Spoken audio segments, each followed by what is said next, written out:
My name is Michael, and this is the story of how my father stole our childhood and trapped us in a nightmare that lasted for years. It all started when I was 10 years old. My sister Sarah was 8 at the time. We were a normal, happy family living in a quiet suburban neighborhood in Ohio. Mom worked as a nurse at the local hospital, and Dad was an engineer for a defense contractor. Looking back, I realize now that his job was probably what planted the seeds of paranoia in his mind. Everything changed the day Mom died. It was sudden, a car accident on her way home from a night shift. Dad was devastated. We all were. But while Sarah and I grieved openly, Dad retreated into himself. He started spending more and more time in the basement, emerging only for meals or to go to work. When he was around us, he was distracted, always muttering to himself and scribbling in a notebook he carried everywhere. About a month after Mom's funeral, Dad sat us down for a family meeting. His eyes had a wild, feverish gleam that I'd never seen before. "Kids," he said, his voice trembling with barely contained excitement. "I've been working on something important. Something that's going to keep us safe." Sarah and I exchanged confused glances. "Safe from what?" Dad continued. "The world is a dangerous place. There are threats out there that most people can't even imagine. But I've seen the signs. I know what's coming." He went on to explain, in terrifying detail, about the impending nuclear war that he was certain was just around the corner. He talked about radiation, fallout, and the collapse of society. As he spoke, his words became more and more frantic, and I felt a cold dread settling in the pit of my stomach. "But don't worry," he said, his face breaking into an unsettling grin. "Daddy's going to protect you. I've built us a shelter. We'll be safe there when the bombs fall." That night, he showed us the shelter he'd constructed in secret. The basement had been completely transformed. What was once a cluttered storage space was now a fortified bunker. The walls were lined with thick concrete, and a heavy, vault-like door had been installed at the entrance. Inside, the shelter was stocked with canned food, water barrels, medical supplies, and all manner of survival gear. Dad was so proud as he gave us the tour, pointing out all the features he'd incorporated to keep us safe. But all I felt was a growing sense of unease. This wasn't normal. This wasn't right. For the next few weeks, life continued somewhat normally. Dad still went to work, and Sarah and I still went to school. But every evening, he'd take us down to the shelter for drills. We'd practice sealing the door, putting on gas masks, and rationing food. He quizzed us relentlessly on radiation safety procedures and what to do in various emergency scenarios. Then came the night that changed everything. I was jolted awake by the blaring of air raid sirens. Disoriented and terrified, I stumbled out of bed to find Dad already in my room, roughly shaking me awake. "It's happening," he shouted over the noise. "We need to get to the shelter now." He dragged me down the hallway, where we met Sarah, tears streaming down her face as she clutched her favorite stuffed animal. Dad herded us down the stairs and into the basement. The shelter door stood open, bathed in the eerie red glow of emergency lighting. "Quickly," inside Dad urged, pushing us through the doorway. "We don't have much time." As soon as we were in, Dad slammed the door shut behind us. The heavy locks engaged with a series of metallic clanks that sounded like a death knell to my young ears. The sirens were muffled now, but still audible through the thick walls. "It's okay," Dad said, gathering us into a tight hug. "We're safe now. Everything's going to be all right." But it wasn't all right. Nothing would ever be all right again. Hours passed, and the sirens eventually fell silent. We waited, huddled together on one of the cramped bunk beds Dad had installed. He kept checking his watch and a Geiger counter he'd mounted on the wall, muttering about radiation levels and fallout patterns. Days turned into weeks, and still, Dad refused to let us leave the shelter. He said it wasn't safe, that the radiation outside would kill us in minutes. Sarah and I begged to go outside, to see what had happened, to find our friends and neighbors. But Dad was adamant. "There's nothing left out there," he'd say, his eyes wild and unfocused. "Everyone's gone. We're the lucky ones." We survived. At first, we believed him. We were young and scared, and he was our father. Why would he lie to us? But as time wore on, doubts began to creep in. The shelter's small TV and radio picked up nothing but static, which Dad said was due to the EMP from the nuclear blasts. But sometimes, late at night when he thought we were asleep, I'd catch him fiddling with the dials, a look of frustrated confusion on his face. We fell into a monotonous routine. Dad homeschooled us using old textbooks he'd stockpiled. We exercised in the small space to stay healthy. We rationed our food carefully, with Dad always reminding us that we might need to stay in the shelter for years. The worst part was the isolation. The shelter felt more like a prison with each passing day. The recycled air was stale and oppressive. The artificial lighting gave me constant headaches. And the silence, the awful, suffocating silence, was broken only by the hum of air filtration systems and our own voices. Sarah took it the hardest. She was only 8 when we entered the shelter, and as the months dragged on, I watched the light in her eyes slowly dim. She stopped playing with her toys, stopped laughing at my jokes. She'd spend hours just staring at the blank concrete walls, lost in her own world. I tried to stay strong for her, but it was hard. I missed the sun, the wind, the feeling of grass beneath my feet. I missed my friends, my school, the life we'd left behind. But every time I brought up the possibility of leaving, Dad would fly into a rage. "You want to die," he'd scream, spittle flying from his lips. "You want the radiation to melt your insides, to watch your skin fall off in chunks. Is that what you want?" His anger was terrifying, and so we learned to stop asking. We became quiet, obedient shadows of our former selves, going through the motions of our underground existence. As our time in the shelter stretched from months into years, I began to notice changes in Dad.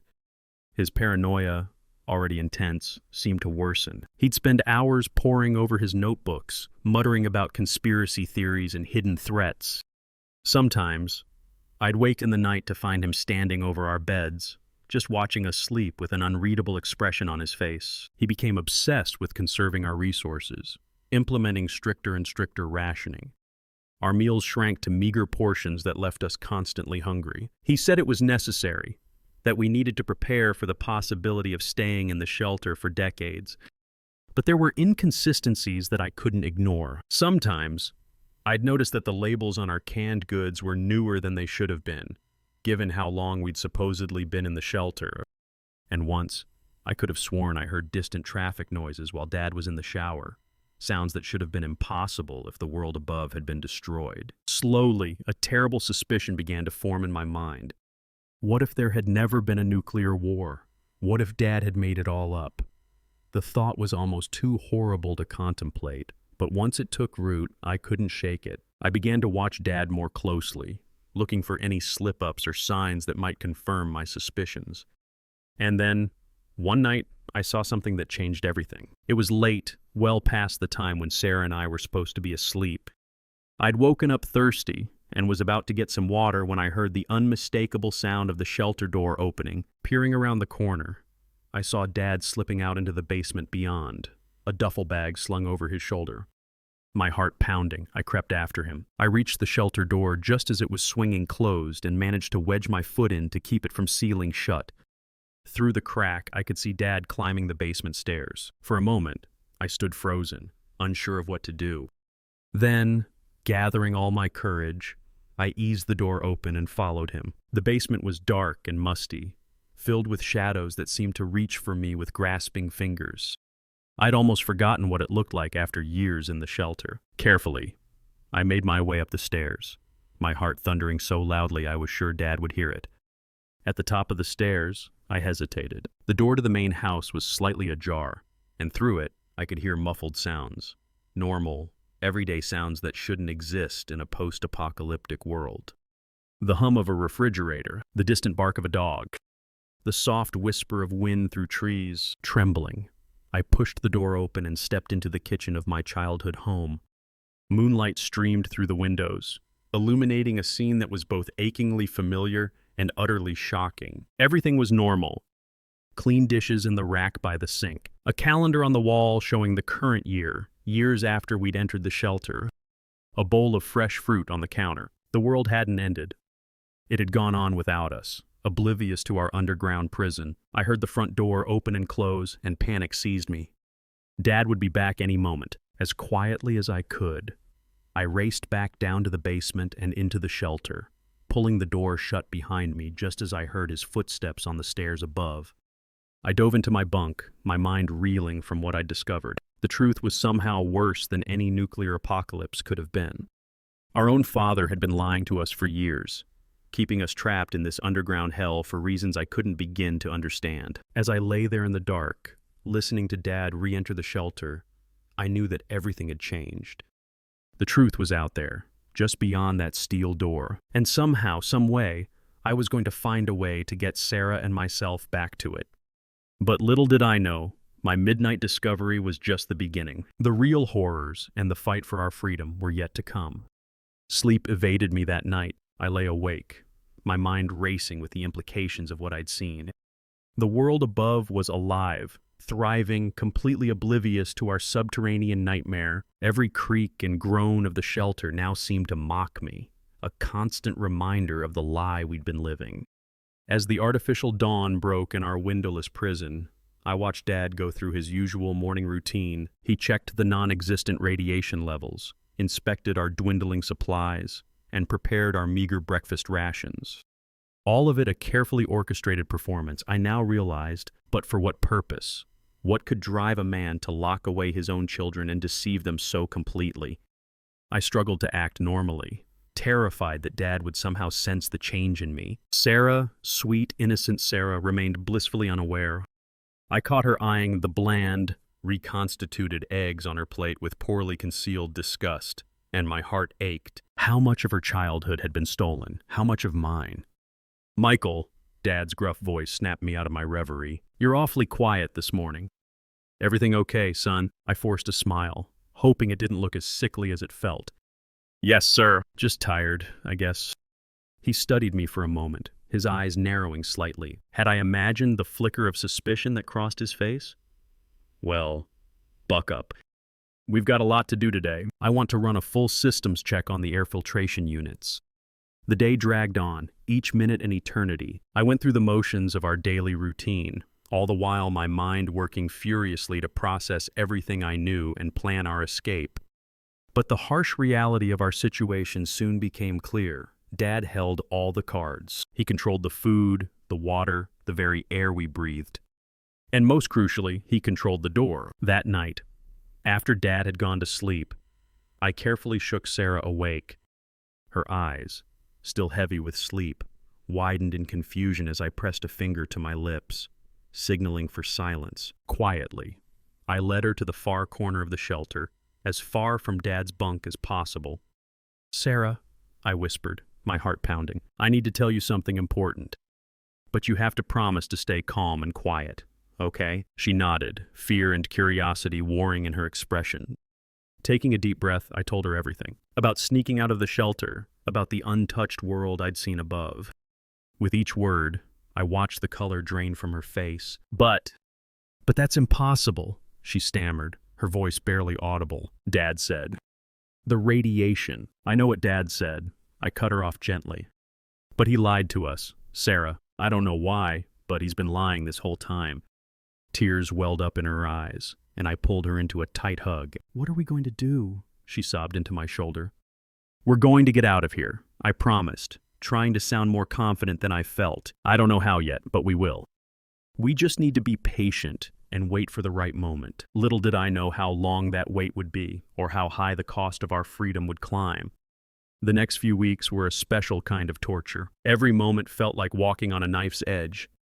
We went about our daily routines, pretending everything was normal, all while watching Dad for any opportunity to escape. But he was vigilant, almost obsessively so. The shelter door remained firmly locked, the key always on a chain around his neck. Sarah struggled to maintain the pretense. I'd often catch her staring longingly at the door, or flinching away from Dad's touch. More than once, I had to distract him when her eyes welled up with tears for no apparent reason. As for me, I threw myself into learning everything I could about the shelter's systems. I volunteered to help Dad with maintenance tasks, memorizing every pipe, wire, and vent. Knowledge, I reasoned, would be our best weapon when the time came to act. It was during one of these maintenance sessions that I made a chilling discovery. We were checking the integrity of the shelter's outer walls when I noticed something odd, a small section that sounded hollow and tapped. Dad quickly ushered me away, claiming it was just a quirk of the construction, but I knew better. That night, while the others slept, I carefully examined the wall. It took hours of painstaking searching. But eventually, I found it. A hidden panel, cunningly disguised. My hands shaking, I managed to pry it open. What I found inside made my blood run cold. Stacks of newspapers, their dates spanning the years we'd been underground. Printed emails from Dad's work, asking about his extended family emergency leave. And most damning of all, a small journal filled with Dad's frantic scribblings. I didn't have time to read it all, but what I did see painted a picture of a man spiraling into paranoid delusion. Dad wrote about protecting us from a world he saw as irredeemably corrupt and dangerous. He convinced himself that keeping us in the shelter was the only way to ensure our safety and purity. As I carefully replaced everything and sealed the panel, a new fear gripped me. We weren't just dealing with a liar or a kidnapper. We were trapped underground with a madman. The next morning, Dad announced a new addition to our daily routine: decontamination showers. He claimed it was an extra precaution against radiation, but the gleam in his eyes told a different story. He was tightening his control, adding another layer to his elaborate fantasy. The showers were cold and uncomfortable, but it was the violation of privacy that hurt the most. Dad insisted on supervising to ensure we were thorough. I saw the way his gaze lingered on Sarah, and something dark and angry unfurled in my chest. We had to get out, and soon. Opportunity came in the form of a malfunction in the water filtration system. Dad was forced to go to his hidden cache of supplies for replacement parts. It was a risk, but it might be our only chance. "Sarah," I whispered urgently as soon as Dad had left the main room. "Remember what I taught you about the door mechanism?" She nodded, her face pale but determined. "Good. When I give the signal, I need you to run to the control panel and enter the emergency unlock code. Can you do that?" Another nod. "Okay." "I'm going to create a distraction. No matter what happens, no matter what you hear, don't stop until that door is open. Promise me." "I promise," she whispered back, her voice steady despite the fear in her eyes. Taking a deep breath, I steeled myself for what I had to do. I'd never deliberately hurt anyone before, let alone my own father. But as I thought of Sarah's haunted eyes, of the years stolen from us, I knew I had no choice. I waited until I heard Dad's footsteps approaching. Then I put our plan into action. I yanked hard on one of the water pipes I'd secretly loosened earlier, letting out a yell of surprise as it burst, spraying water everywhere. Dad came running, and in the chaos that followed, I made my move. As he bent to examine the broken pipe, I brought the heavy wrench down on the back of his head. He crumpled to the floor, a look of shocked betrayal on his face as he lost consciousness. Fighting back the wave of nausea and guilt, I shouted to Sarah, "Now do it now." She sprang into action, her small fingers flying over the control panel. I heard the blessed sound of locks disengaging, and then the door was swinging open. "Come on!" I grabbed Sarah's hand and we ran, our bare feet slapping against the cold concrete of the basement floor. Up the stairs, through the kitchen that still looked so surreal in its normalcy, and finally, out the front door. The outside world hit us like a physical blow. The sun, so much brighter than we remembered, seared our eyes. The wind, carrying 1,000 scents we'd almost forgotten, nearly knocked us off our feet. For a moment, we stood frozen on the front porch, overwhelmed by sensations we'd been deprived of for so long. Then we heard it. A groan from inside the house. Dad was waking up. Panic lent us speed. Hand in hand, we ran down the street, ignoring the shocked stares of neighbors we no longer recognized. We ran until our lungs burned and our legs threatened to give out, the sounds of pursuit, real or imagined, spurring us on. Finally, we collapsed in a park several blocks away, gasping for breath. As the adrenaline faded, the reality of our situation began to sink in. We were free. Yes, but we were also alone, confused, and terribly vulnerable in a world that had moved on without us. Sarah burst into tears, the events of the day finally overwhelming her. I held her close, my own eyes stinging as I whispered soothing nonsense and stroked her hair. "It's okay," I told her, trying to convince myself as much as her. "We're out. We're safe now." But even as the words left my mouth, I knew they weren't true. Dad was still out there, and I had no doubt he would come looking for us. And beyond that, how were we supposed to integrate back into a society we barely remembered? How could we explain where we'd been, what had happened to us? As the sun began to set on our first day of freedom, I realized with a sinking heart that our ordeal was far from over. In many ways, it was just beginning. The world we emerged into was nothing like the post-apocalyptic wasteland our father had described. There were no piles of rubble, no radiation-scorched earth, no roaming bands of desperate survivors. Instead, we found ourselves in a typical suburban neighborhood, unchanged except for the passage of time. Houses stood intact, their windows gleaming in the fading sunlight.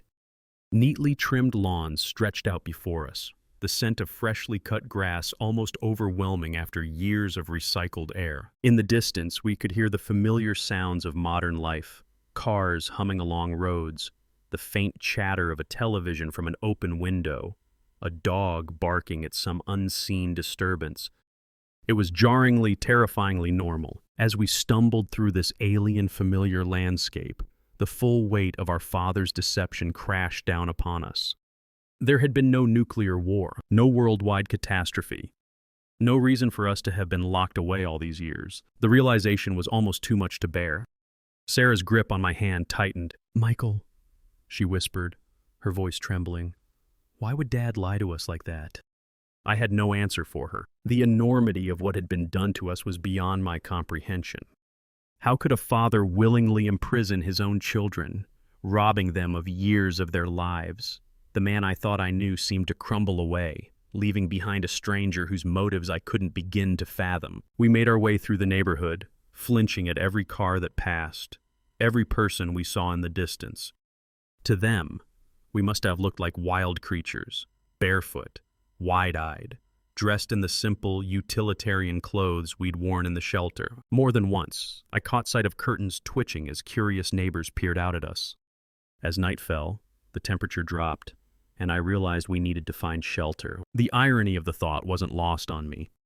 After years of being trapped underground, we were now desperately seeking a roof over our heads. "I think I know where we can go," I told Sarah, the ghost of a memory tugging at me. "Do you remember Mrs. Callahan, Mom's friend from the hospital?" Sarah's brow furrowed as she tried to recall. "The nice lady with the cats." "That's right," I said, relieved that at least some of our memories from before remained intact. "She lived a few blocks from us. If she's still there." It was a long shot, but it was all we had. We made our way through the darkening streets, every shadow seeming to hide a threat. More than once, I was sure I heard footsteps behind us, only to turn and find nothing there. Finally, we reached a small, well-kept house with a porch light glowing warmly. The nameplate by the door read Callahan, and I felt a surge of hope. Taking a deep breath, I rang the doorbell. Long moments passed. I was about to ring again when the door creaked open, revealing a woman in her 60s. Her gray hair pulled back in a loose bun. Her eyes widened in shock as she took in our appearance. "My God," she breathed. "Michael, Sarah, is that really you?" Before I could respond, she had pulled us into the house and enveloped us in a fierce hug. The familiar scent of her perfume, the same one she'd worn years ago, brought tears to my eyes. "We thought you were dead," Mrs. Callahan said, her voice choked with emotion. "Your father said there had been an accident, that you'd all died." As she ushered us into her living room, plying us with blankets and promises of hot cocoa, the full extent of our father's lies began to unravel. There had been no accident, no tragedy to explain our disappearance. Just a man's descent into madness, and the 2 children he'd dragged down with him. Mrs. Callahan listened in horror as we recounted our years in the shelter. Her face paled when we described the decontamination showers and the increasingly erratic behavior of our father. "We have to call the police," she said, reaching for her phone. "That man needs to be locked up for what he's done to you." But even as she dialed, a cold dread settled in my stomach. Something wasn't right. The feeling of being watched that had plagued me since our escape intensified. And then, with a jolt of terror, I realized what had been nagging at me. The house was too quiet. Where were Mrs. Callahan's cats? As if in answer to my unspoken question, a floorboard creaked behind us. We whirled around to see a figure standing in the doorway, backlit by the hallway light. My heart stopped as I recognized the familiar silhouette. "Dad," Sarah whimpered, shrinking back against me. He stepped into the room, and I saw that he was holding something, the length of pipe I'd used to strike him during our escape. His eyes, when they met mine, were cold and empty. "I'm very disappointed in you, Michael," he said, his voice eerily calm. "I thought I'd raised you better than this. Didn't I teach you about the dangers of the outside world?" "Mrs." Callahan moved to stand in front of us, her phone clutched in her hand. "John, what have you done? These children are my children," Dad snarled, all pretense of calm evaporating. "And I'll do whatever it takes to protect them, even from themselves." He advanced into the room, the pipe raised threateningly. "Mrs."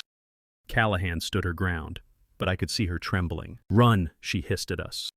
"I'll hold him off. Run." Everything happened so fast after that. Dad lunged forward. There was a sickening thud, and Mrs. Callahan crumpled to the floor. Sarah screamed, and then we were running again, out the back door and into the night. Behind us, I could hear Dad's heavy footsteps and his voice, once so comforting, now twisted with madness. "Children, come back. It's not safe out there." But we knew the truth now. The only thing not safe was the man we'd once called father. As we fled into the darkness, weaving between houses and jumping fences, a new determination filled me. We were out now. We knew the truth, and no matter what it took, I was going to make sure we stayed free. But freedom, I was quickly learning, came with its own set of challenges, and the night was far from over. The next few hours were a blur of fear and adrenaline. Sarah and I ran until our lungs burned and our legs felt like they would give out at any moment. Every sound made us jump. Every shadow seemed to hide our father's lurking form, but somehow we managed to evade him. As dawn broke, we found ourselves in a small park on the outskirts of town, exhausted and with nowhere else to go. We huddled together on a bench, watching the world wake up around us. People jogged past, dogs barked in the distance, and the smell of fresh coffee wafted from a nearby cafe. It was all so beautifully, painfully normal. "What do we do now?" Sarah asked, her voice small and scared. Before I could answer, a police car pulled up beside the park.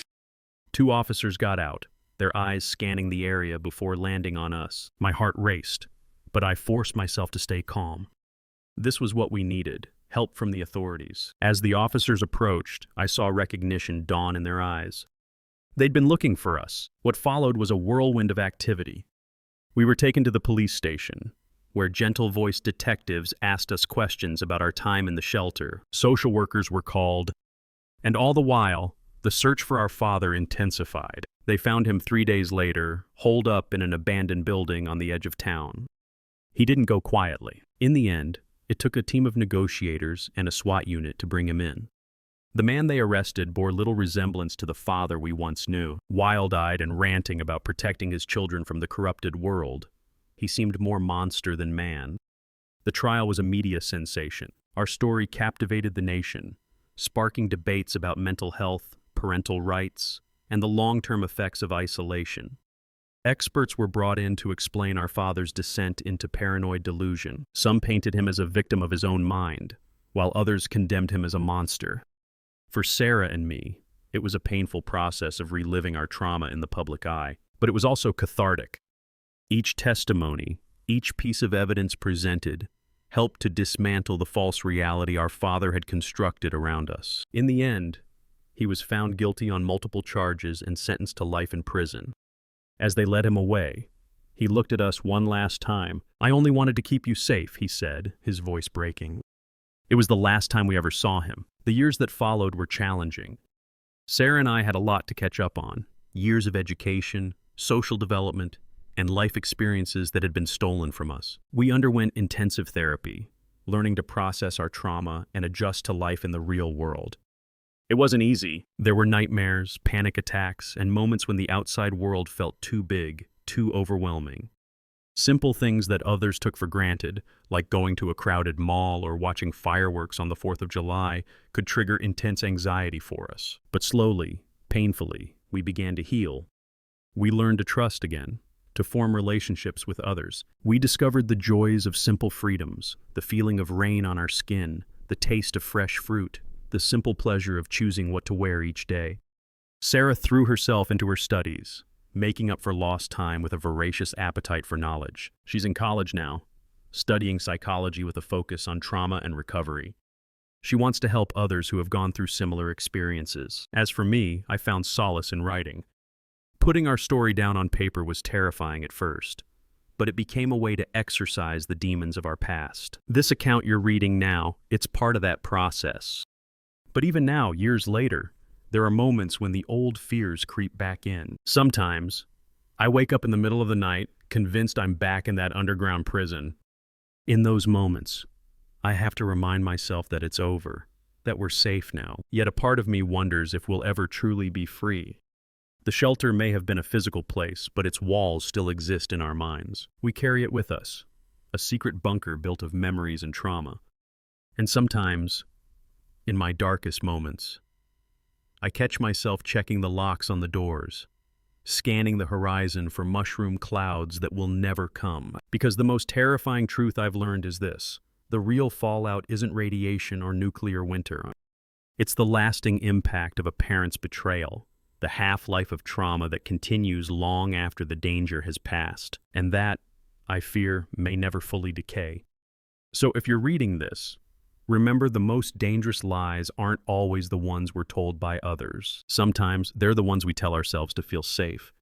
Question everything, cherish your freedom, and never take the simple joys of life for granted, because you never know when someone might try to lock them away.